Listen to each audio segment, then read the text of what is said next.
जवन इंसान अपना माई बाबू के इज्जत नइखे करत, कदर नइखे करत, तो ऊ का दोसरा के कदर करी। ऊ इंसान धोखेबाज बा, गद्दार बा, मतलबी बा।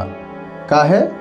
जब माई बाप से काम निकल गई तो माई बाप के भुला गई सबसे पहले। तो तोहरा के हमरा के याद रखी, वैसन लोग केहू के ना होला।